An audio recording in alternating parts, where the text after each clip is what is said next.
इंसान जन्मजात से ही अपनी काफ़ी सारी इच्छाएं लेकर पैदा होते हैं। वो अपनी इच्छाओं की पूर्ति के लिए बहुत सारी मेहनत करते हैं और मेहनत करके अपनी इच्छाओं की पूर्ति करना चाहते हैं। कुछ लोगों की इच्छाएं जो होती हैं वो पूरी नहीं हो पाती, वो अपनी इच्छाओं को मारकर बैठ जाते हैं। लेकिन कुछ लोग ऐसे होते हैं जो अपनी इच्छा पूर्ति के लिए कुछ भी कदम उठा देते हैं। तो दोस्तों, आज की जो मैं कहानी बताने जा रहा हूँ वो एक परिवार की कहानी है, जिसमें एक ससुर अपने जो औलाद, जो संतान को आगे बढ़ाने के लिए अपनी बहू के साथ में ऐसी दरिंदगी करता है जिसे देखकर कोई भी लोग यही कहेंगे कि ऐसे ससुर को इस पृथ्वी पर रहने का कोई अधिकार नहीं है। क्योंकि जो ससुर होता है वो एक पिता के समान होता है। अगर पिता पुत्री के साथ में ऐसा कर्म करे तो इस जग में इससे ज़्यादा घिनौना काम नहीं हो सकता। नमस्कार, जय हिंद। आप देख रहे हैं APH न्यूज़ राहुल रावत के साथ। तो दोस्तों, आज की जो मैं हकीकत की कहानी बताने जा रहा हूँ, हरियाणा में एक फरीदाबाद डिस्ट्रिक्ट पड़ता है। फरीदाबाद डिस्ट्रिक्ट की हकीकत की कहानी है। यहाँ पर एक परिवार रहा करता है, जिस परिवार में एक रितेश नाम का लड़का होता है जिसकी उम्र 30 साल होती है। ये बदला हुआ नाम है और उसकी जो शादी आज से 5-6 साल पहले शादी हो जाती है। जो उसकी पत्नी होती है जिसका नाम रानी होता है, जिसकी उम्र 28 साल होती है। दोस्तों, ये भी बदला हुआ नाम है क्योंकि नाम उनका हम नहीं बता सकते। तो दोस्तों, होता क्या है कि शादी के 5-6 साल गुजरने के बाद उनको कोई संतान पैदा नहीं होती। इधर घर वाले भी परेशान हो जाते हैं, खुद रानी का पति जो कोई रितेश होता है वो भी परेशान हो जाता है। जगह जगह इधर उधर दिखाया जाता है, लेकिन उनको कोई संतान पैदा नहीं होती। दोस्तों, जो ससुर होता है वो बार बार यही कहता अपनी बहू से भी, अपने बेटे से भी कि हमें वारिस चाहिए। अगर वारिस नहीं होगा तो हमारा जो आगे कुल है वो नहीं बढ़ेगा, हमारा वंश यहीं पर रुक जाएगा। क्योंकि जो ससुर होता है उसकी अकेली ही संतान, जिसका नाम रितेश होता है, बस वही होता है। उसके अलावा उसको कोई बच्चा नहीं होता। दोस्तों, वो अपने वंश को चलाने के लिए बार बार अपनी बहू से कहता रहता है, उसको छेड़खानी करता रहता है। लेकिन बहू उसे ऐसे ही इग्नोर कर देती है कि ऐसे ही वो थोड़ी सी, उसकी जो ससुर की जो आदत होती है वो एक शराब पीने की होती है। वो यही समझती रहती है कि इस शराब के नशे में बस ऐसे ही कहते रहते हैं। लेकिन दुखी तो बहू भी होती है और उसकी सास भी दुखी होती है। वो भी कहती है कि बेटा कोई ऐसा उपाय हो जाए जिससे हमारी घर में संतान आ जाए और जिससे हमारे यहाँ पर भी खुशियाँ आ जाएँ। तो वो काफ़ी प्रयास करते हैं, लेकिन काफ़ी प्रयास के बाद भी उनके घर में कोई संतान नहीं आती।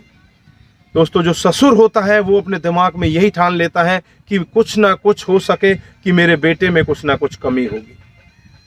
दोस्तों, वो इसलिए अपनी बहू को बार बार छेड़ा करता है और उसे कहता है कि तुमसे संतान की उम्मीद है, तुम संतान पैदा कर सकती हो, तुम संतान पैदा करो और जिससे हमारा वंश आगे चल सके।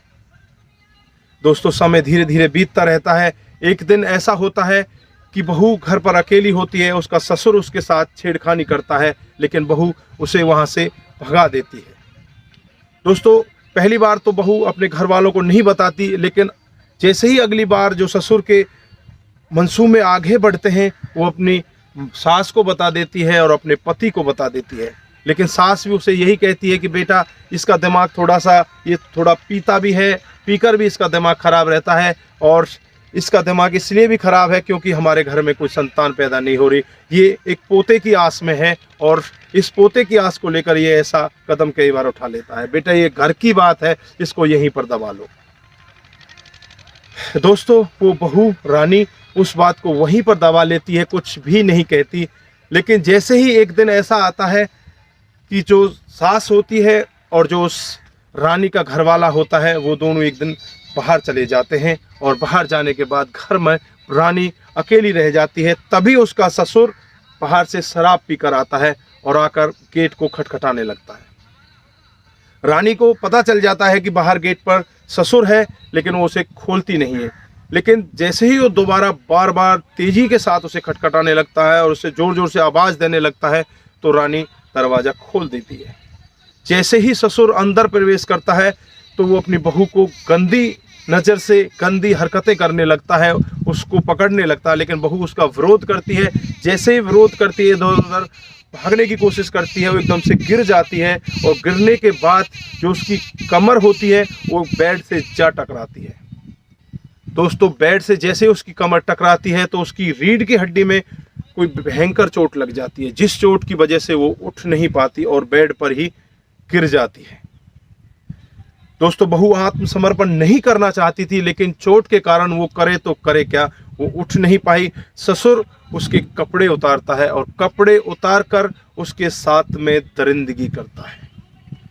दोस्तों एक ससुर अपनी बहू के साथ में दरिंदगी करता है, बहू चीखती रहती है, चिल्लाती रहती है और ससुर उसका मुंह बंद कर लेता है। दोस्तों ये कृत्य वो एक बार नहीं करता और करीब करीब शाम तक 2-3 बार उसके साथ में ऐसा कृत्य करता है। बहू पड़ी पड़ी रोती रहती है और ससुर ये काम करने के बाद बाहर चला जाता है। दोस्तों जैसे ही कुछ समय बीतने के बाद घर में सास का आना होता है, जैसे ही सास अंदर आती है तो बहू को बेड पर पड़े हुए देखकर वो कहने लगती है कि बेटी घर का काम नहीं करना, कि किस तरह से तुम बेड पर पड़ी हुई होती हो। लेकिन जैसे ही उसके नज़दीक पहुंचती है तो उसकी आंखों से आंसू रुकने का नाम नहीं ले रहे होते, आंखों से लगातार आंसू आ रहे होते हैं और वो रो रो कर यही कह रही होती है कि माँ मैं अब जीने लायक नहीं रही, अब मुझे मर जाने दो, बस मैं अब जीने लायक नहीं रही। सास उसके साथ बैठती है, उसे समझाती है, कहती है कि बेटी मेरे को बताओ तुम्हारे साथ में हुआ क्या है और किसने तुम्हारे साथ में कुछ गलत किया है तो मेरे को बताओ। बहू तुरंत बताती है कि आज मेरे ससुर ने मेरे साथ में एक बार नहीं बार बार दरिंदगी की है और मेरी चोट कमर में लगी हुई है, जिसके कारण मैं उठ नहीं पाई और मैं उनका विरोध नहीं कर पाई और मेरे साथ में इतना घिनौना काम किया है जिसे मैंने पूरा सहन किया है। अब मैं जीने लायक नहीं हूँ, मेरे को मर जाना चाहिए। दोस्तों सास की आंखें लाल पीली हो जाती है, क्रोध इतना आंखों में भर जाता है, वो तुरंत ही नज़दीकी पुलिस स्टेशन में जाती है और FIR अपने पति के नाम दर्ज करा देती है। दोस्तों तुरंत ही मौके पर पुलिस पहुंच जाती है और पुलिस आकर उस ससुर को गिरफ्तार कर लेती है और गिरफ्तार करने के बाद उससे पूछताछ करती है। इधर जो बहू होती है उसे मेडिकल के लिए, उसकी चेकअप के लिए उसे हॉस्पिटल भेज दिया जाता है। हॉस्पिटल में जाकर उसकी फर्स्ट एड वगैरह होती है, उसकी जांच चल रही होती है। दोस्तों जब पुलिस ससुर से पूछती है कि तुमने इतना घिनौना कृत्य अपनी बेटे की बहू के साथ क्यों किया, तो ससुर एक बहुत बड़ा खुलासा वहाँ पर करता है। वो कहता है कि हमारा जो वंश है वो इसी सीढ़ी पर आकर ख़त्म हो जाएगा, हम अपने वंश को आगे चलाना चाहते हैं। मैंने कई बार अपने बेटे बहू से भी कहा कि आप बच्चा पैदा करो, लेकिन इनसे बच्चा पैदा हो ही नहीं रहा था, इस वजह से मेरे को बच्चा पैदा करने के लिए इसके साथ में ये कर्म करना पड़ा।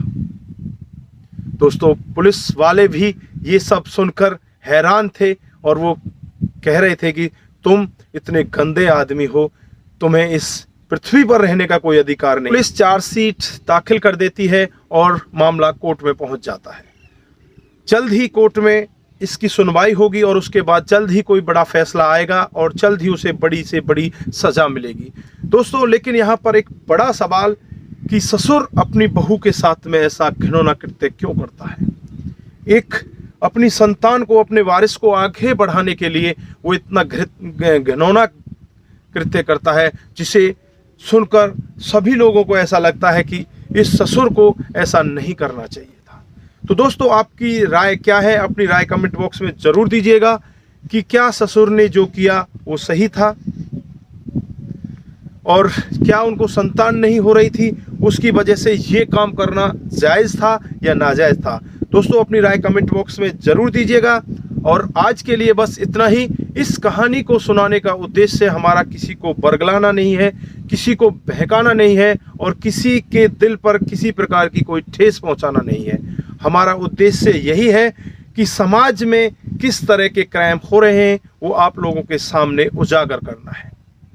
तो दोस्तों जो भी राय हो आपकी वो कमेंट बॉक्स में आप शेयर जरूर करें और अगर ये कहानी जरा सी भी आपको प्रभावित करती है और जरा सा भी आपको लगता है कि इस कहानी को आगे शेयर करना चाहिए तो दोस्तों के साथ जरूर शेयर करिएगा और जो हमारे चैनल के साथ नए हैं कृपया करके हमारे चैनल को फॉलो जरूर करें, बेल आइकन को जरूर प्रेस करें। नमस्कार, जय हिंद, जय भारत।